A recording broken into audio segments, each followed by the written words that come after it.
Hello friends, to the point में आपका स्वागत है।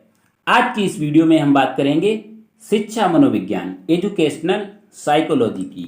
एक मोस्ट इम्पॉर्टेंट टॉपिक है ये। तो आपका इससे या तो लॉन्ग आंसर टाइप में क्वेश्चन या शॉर्ट आंसर टाइप में क्वेश्चन पूछ लिया जाता है। तो इसमें हम आपको बताएंगे कि लॉन्ग में आता है तब आपको कैसे लिखना है और शॉर्ट आंसर टाइप में आता है तब कैसे लिखना है।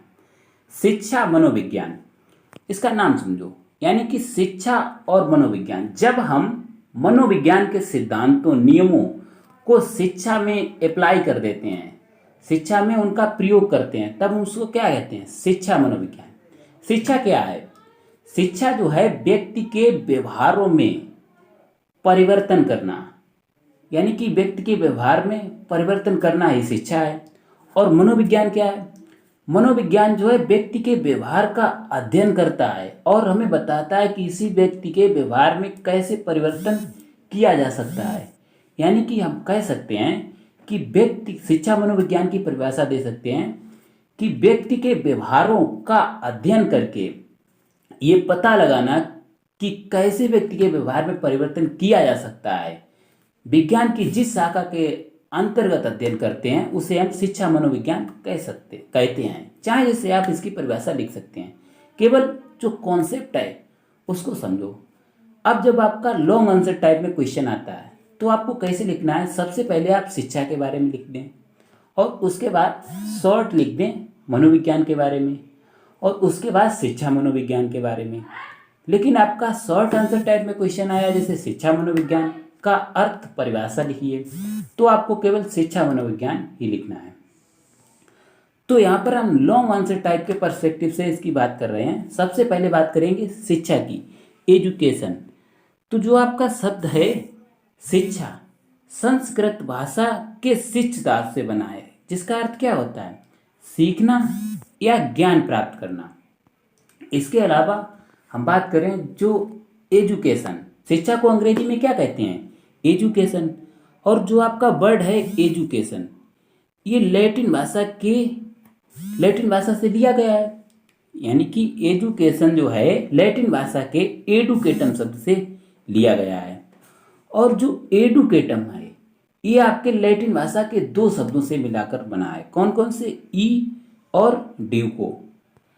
अब ई और ड्यूको, तो लैटिन भाषा में ई का अर्थ होता है अंदर से और ड्यूको का अर्थ होता है बाहर निकालना या आगे बढ़ाना। यानी कि अंदर से आगे बढ़ाना, अंदर से बाहर निकालना। अब अंदर से बाहर निकालना, इसका क्या मतलब है? तो जब भी कोई बच्चा जन्म लेता है, जब भी कोई बालक, साइकोलॉजिस्ट ने कहा है कि जब भी कोई बालक जन्म लेता है तो उसमें कुछ ना कुछ जन्मजात शक्तियाँ होती हैं और शिक्षा क्या करती है? उनको जागृत करती है। तो शिक्षा का अर्थ क्या हुआ कि व्यक्ति की जन्मजात शक्तियों को जागृत करना ही शिक्षा है। इसके बाद हम शिक्षा की परिभाषाएं लिख देंगे, डिफिनीशंस ऑफ एजुकेशन। इसमें आप कम से कम दो, ज़्यादा से ज़्यादा तीन मतलब इनफ हैं। तो सबसे पहले लिखिए महात्मा गांधी के अनुसार। महात्मा गांधी ने कहा है शिक्षा से मेरा अभिप्राय बालक और मनुष्य के शरीर, मन तथा आत्मा के सर्वांगीण एवं सर्वोत्कृष्ट विकास से है। सर्वांगीण, जो महात्मा गांधी ने कहा है सर्वांगीण पर, ऑल राउंड डेवलपमेंट पर जो है जोड़ दिया है। ऐसा नहीं है कि बालक को केवल किताबी ज्ञान ही दे दिया जाए, बालक को हर तरह का ज्ञान मिले, समाज में उसको कैसे जीना है, कैसे रहना है, ठीक है, कैसे एडजस्टमेंट करना है, ऑल राउंड डेवलपमेंट होना चाहिए बालक का। By education I mean all round drawing out of the best in child and man, body, mind and spirit. इसके बाद स्वामी विवेकानंद, तो इन्होंने कहा है मनुष्य की अंतर्निहित पूर्णता, जो अंतर्निहित शक्तियां हैं, अंतर्निहित पूर्णता को अभिव्यक्त करना ही शिक्षा है। मनुष्य की अंतर्निहित पूर्णता को अभिव्यक्त करना ही शिक्षा है। Education is the manifestation of perfection already present in man, ये कहा है स्वामी विवेकानंद ने। अब हम बात करते हैं अरस्तु, तीसरी परिभाषा ली है अरस्तु ने। अरस्तु ने क्या कहा है? स्वस्थ शरीर में स्वस्थ मन का निर्माण करना ही शिक्षा है। क्योंकि अरस्तु का कथन क्या है, स्वस्थ शरीर में स्वस्थ मस्तिष्क का निर्माण होता है। और शिक्षा के संदर्भ में इन्होंने कहा है स्वस्थ शरीर में स्वस्थ मन का निर्माण करना ही शिक्षा है। Education is the creation of A sound mind in A sound body. Sound का अर्थ क्या होता है, स्वस्थ। अब हम बात करेंगे मनोविज्ञान की, साइकोलॉजी की।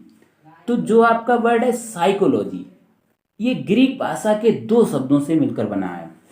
कौन कौन से, साइकी और लोगोस। साइकी और लोगोस। तो इसमें आप समझो साइकी, इसका तो अर्थ पहले से ही फिक्स है, क्या, विचार करना या अध्ययन करना, किसी भी बात पर विचार करना या अध्ययन करना। अब साइकी, जो आपका शब्द है साइकी, इसका अर्थ जो है समय के अनुसार बदलता रहा है, यानी कि समय समय पर इसका जो है मनोवैज्ञानिकों ने अलग अलग अर्थ लिया है। सबसे पहले क्या कहा, 16वीं शताब्दी के समय जो आपके मनोवैज्ञानिक थे जैसे अरस्तु, सुकरात, प्लेटो, इन्होंने कहा है कि मनोविज्ञान क्या है, आत्मा का विज्ञान, यानी कि इन्होंने साइकी का अर्थ आत्मा लिया। इसके बाद समय आया 17वीं शताब्दी का, क्योंकि ये मनोवैज्ञानिक थे, इन्होंने आत्मा को परिभाषित नहीं कर पाया कि आत्मा क्या है, इसका स्वरूप क्या है। समय आया 17वीं शताब्दी का, तो उस समय के मनोवैज्ञानिक जैसे आपके लॉक, पेम्पोलॉजी और कांट, इन्होंने कहा मनोविज्ञान को मन का विज्ञान। आपको इसमें ये पता रखना चाहिए कि आत्मा का विज्ञान किसने कहा है और कौन से मनोवैज्ञानिक ने मन का विज्ञान कहा है, ये आपका इम्पोर्टेंट है। तो मन का विज्ञान ये कहा है लॉक, पेम्पोलॉजी और कांट। अब आत्मा की तरह ये भी डिफाइन नहीं कर पाए मन को भी, तो ये भी इनकी डिफिनीशन फेल हो गई। समय आया 18वीं शताब्दी का, और तब के मनोवैज्ञानिकों ने मनोविज्ञान को कहा चेतन का विज्ञान या चेतना का विज्ञान, साइंस ऑफ कॉन्शियसनेस, यानी कि साइकी का अर्थ लिया गया चेतना के संदर्भ में। लेकिन लास्ट में 19वीं शताब्दी और उसके बाद क्या कहा गया, मनोविज्ञान को व्यवहार का विज्ञान, साइंस ऑफ बिहेवियर, जो कि परिभाषा काफ़ी तक सही रही, लेकिन बाद में इसमें ऐड हुआ। अब प्रेजेंट में मनोविज्ञान को क्या कहा जाता है, व्यवहार और अनुभूति का विज्ञान।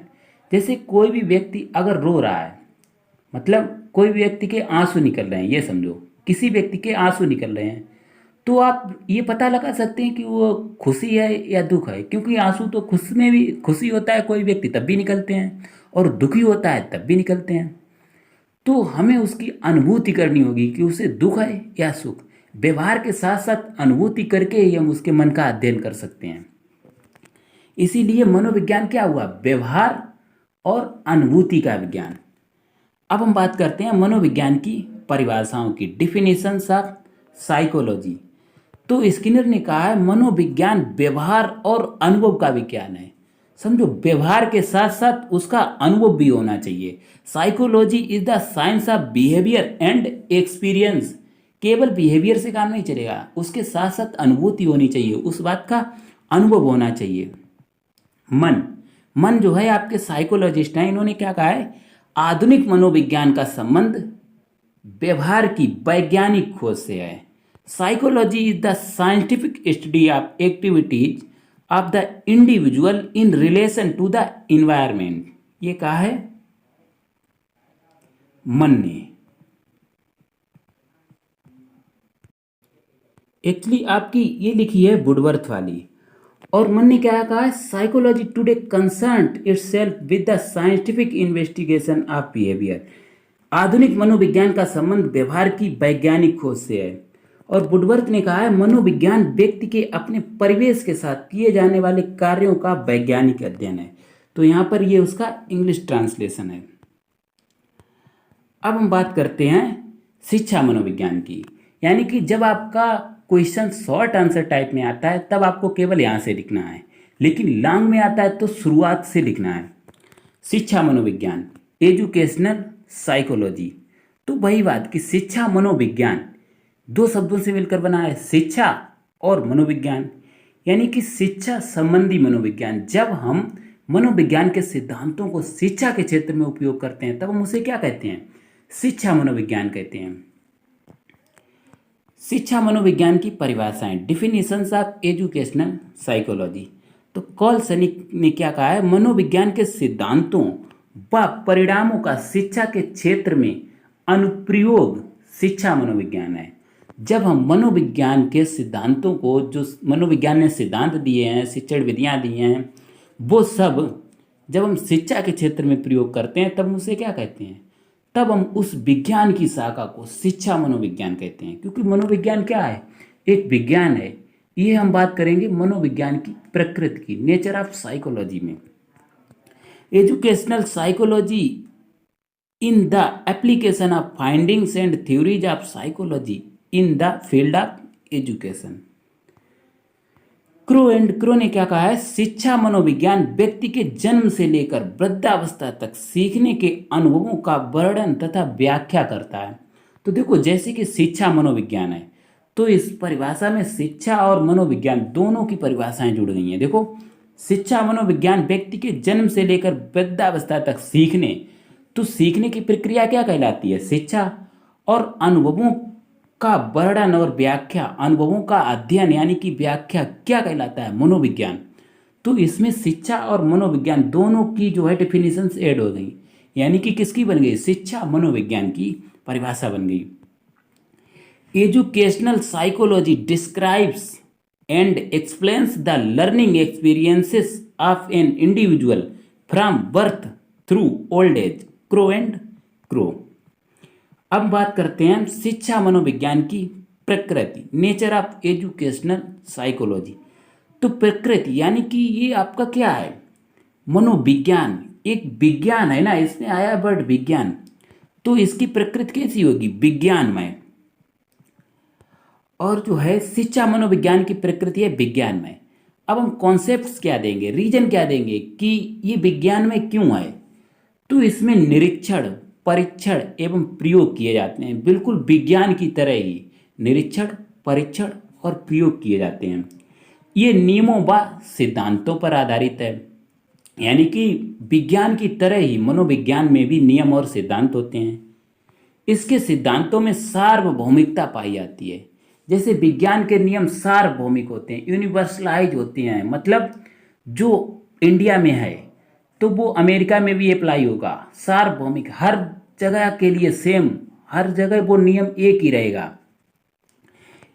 इसमें सिद्धांत सत्यापन पर आधारित होते हैं, जो भी थ्योरीज होती हैं वो वेरीफाइड होती हैं, बिल्कुल विज्ञान की तरह। इसलिए क्या, मनोविज्ञान एक विज्ञान है। अब हम बात करते हैं शिक्षा मनोविज्ञान के उद्देश्य की। AIIMS of educational psychology. तो अपेक्षित व्यवहार को निर्मित करने में सहायता प्रदान करना। अपेक्षित व्यवहार यानी कि जिस तरह के व्यवहार की हमें अपेक्षा है, जिस तरह के व्यवहार की बच्चे से हमें चाहत है कि बच्चा पढ़े, तो उसको निर्मित करने में हमें क्या करता है, मनोविज्ञान जो है सहायता हमारी प्रदान करता है। क्योंकि मनोविज्ञान बताता है, बालक के व्यवहार का अध्ययन करता है, उसी की रुचियों के अनुसार पाठ्यक्रम जब बनाया जाएगा, शिक्षण विधियाँ उसकी रुचिपूर्ण शिक्षण विधियाँ होंगी, तो बिल्कुल उसके व्यवहार को, जो अपेक्षित व्यवहार है वो हमें प्राप्त होगा। शिक्षण समस्याओं को हल करने के लिए सिद्धांत प्रस्तुत करना। मनोविज्ञान ने बहुत सारे सिद्धांत प्रस्तुत किए हैं। अध्यापक को आवश्यक तथ्य तथा प्रविधियाँ प्रदान करना ताकि वह दूसरे के व्यवहार को समझ सके, यानी कि बच्चों के व्यवहार को समझ सके। तो अध्यापकों के लिए भी मनोविज्ञान का बहुत ज़्यादा उपयोग है। बहुत सारी जो शिक्षण विधियां हैं तो वो अध्यापकों को हेल्प करती हैं, टीचर्स को, ठीक है। बालकों के प्रति सहानुभूतिपूर्ण व्यवहार विकसित करने में मदद करना। तो मनोविज्ञान ने हमें बताया है कि जो अनुशासन होना चाहिए वो दंडात्मक नहीं होना चाहिए। मनोविज्ञान ने ऐसे अनुशासन पर बल दिया है कि वो सहानुभूतिपूर्ण अनुशासन होना चाहिए, प्रेमपूर्ण अनुशासन होना चाहिए। अगर कोई बच्चा अनुशासित नहीं है तो जो अध्यापक है उसको इस बात का पता लगाना चाहिए कि इसका कारण क्या है, बच्चा अनुशासित है क्यों नहीं। यानी कि जो अध्यापक और बालक है उनके बीच जो रिलेशन है, वो जो रिश्ता है वो सहानुभूतिपूर्ण होना चाहिए, प्रेम का रिश्ता होना चाहिए। पाठ्यक्रम निर्माण में सहायता करना। तो मनोविज्ञान जो है पाठ्यक्रम निर्माण में सहायता करता है। यानी कि जब तक टीचर को मनोविज्ञान की समझ नहीं होगी तब तक वो सही तरह से पाठ्यक्रम नहीं बना सकता है, क्योंकि उसको इस बात की समझ ही नहीं है कि बच्चा क्या पढ़ना चाहता है। जब उसको मनोविज्ञान की समझ होगी तब वो ऐसा पाठ्यक्रम बनाएगा जिसको बच्चा पढ़ सके, जिससे सरवाइव कर सके, जिसको झेल सके जिस सिलेबस को। इसके बाद शिक्षा मनोविज्ञान का विषय क्षेत्र, स्कोप ऑफ एजुकेशनल साइकोलॉजी। अब जो हमने पीछे पढ़ा है वही इसमें आ जाएगा कि विषय क्षेत्र, यानी कि जो मनोविज्ञान है उसका कहाँ कहाँ पर अध्ययन होता है, कहाँ कहाँ पर इसकी ज़रूरत होती है। अभिवृद्धि एवं विकास में, व्यक्तिगत विभिन्नता, कोई भी बच्चा आपका जो है हर तरह से डिफरेंस होता है, सब में अलग अलग विभिन्नताएं पाई जाती हैं। कोई भी दो बात बच्चे पूर्णतया सेम नहीं होते, ठीक है, सभी में व्यक्तिगत विभिन्नताएं पाई जाती हैं। ये हमें मनोविज्ञान से पता चलता है। मानसिक योग्यता और उसका मापन, ये किससे करते हैं? मनोविज्ञान। ये सब विषय क्षेत्र के अंतर्गत आ जाएंगे। समूह विज्ञान, मतलब कोई भी बच्चा अगर ग्रुप में रह रहा है तो ग्रुप पर उसका क्या प्रभाव पड़ता है, इसका अध्ययन किसके हम थ्रू करते हैं? एजुकेशनल साइकोलॉजी की। पाठ्यक्रम निर्माण, फिर वही बात आ गई, पाठ्यक्रम निर्माण का भी अध्ययन करते हैं एजुकेशनल साइकोलॉजी में। अध्ययन विधियाँ, मापन और मूल्यांकन। इसके बाद बात आती है शिक्षा मनोविज्ञान का महत्व, इम्पोर्टेंस ऑफ एजुकेशनल साइकोलॉजी। तो महत्व भी वही हो जाएगा, वंशानुक्रम एवं वातावरण का ज्ञान। तो एजुकेशनल साइकोलॉजी के थ्रू हम किसी के वंशानुक्रम और वातावरण, यानी कि कोई भी बच्चा पर वातावरण का कैसा प्रभाव पड़ता है, कैसे उसको वातावरण में रखा जाएगा, हमें बताता है कि बच्चे को सही वातावरण में रखा जाए, ये हमें मनोविज्ञान बताता है। इसीलिए क्या किया जाता है, बच्चे का वातावरण जो है पेरेंट्स जो है अपने हिसाब से सही रखते हैं। पाठ्यक्रम निर्माण में सहायता करना, समय सारणी निर्माण में सहायता करना। टाइम टेबल जो है इसमें साइकोलॉजी का महत्व है। देखो कैसे, मनोविज्ञान का महत्व कैसे है, जब टाइम टेबल बनाई जाती है तो उसमें ऐसा साइकोलॉजी बताती है हमें कि जो विषय जैसे जिसमें ज़्यादा मेहनत की आवश्यकता है, जैसे कि गणित हो गया, इसका जो है पीरियड सबसे पहले रखा जाए, क्योंकि उस टाइम क्या होता है, बालक का माइंड फ्रेश होता है, उसको आराम से समझ में आएगा। इसीलिए जो खेल क्या होते हैं बीच में रखे जाते हैं, तो जब बच्चा थक जाए आधे समय तक, उसके बाद उसका माइंड फ्रेश हो जाए। और जो लास्ट है उसमें आपके सरल विषय रखे जाते हैं। अनुशासन स्थापित करने में सहायता करना, वही बात है कि अनुशासन कैसा बताया, सहानुभूतिपूर्ण होना चाहिए। तो और इसके बाद उत्तम शिक्षण विधियों का निर्माण। तो साइकोलॉजी ने बहुत सारी जो है टीचिंग मेथड्स दी हैं, जैसे सेल्फ स्टडी, ठीक है, खेल द्वारा सीखना, करके सीखना, ये सबसे इम्पोर्टेंट है कि करके सीखना और खेल द्वारा सीखना। ये किसकी देन है? एजुकेशनल साइकोलॉजी की, मनोविज्ञान की देन है। तो यहाँ पर आपका जो है शिक्षा मनोविज्ञान, कैसे आपको लॉन्ग आंसर टाइप में क्वेश्चन लिखना है या शार्ट में जो है आपका जैसे शिक्षा मनोविज्ञान से आप क्या समझते हैं, इसकी प्रकृति बताओ, इतना केवल पूछ लेंगे। या शिक्षा मनोविज्ञान से आप क्या समझते हैं, इसका महत्व बताओ, इसकी उपयोगिता बताओ, चाहे जैसे आपका क्वेश्चन पूछा जा सकता है, इससे बाहर आपका आएगा नहीं। तो इसी नोट पर इस वीडियो को समाप्त करते हैं। आप लोग हमें कमेंट बॉक्स में ज़रूर बताइएगा कि आपकी हमारी वीडियो कैसी लगी। अगर वीडियो पसंद आई है तो प्लीज़ इसे लाइक करें, अपने दोस्तों के साथ ज़्यादा से ज़्यादा शेयर करें और हमारे चैनल को सब्सक्राइब करें। Thanks for watching.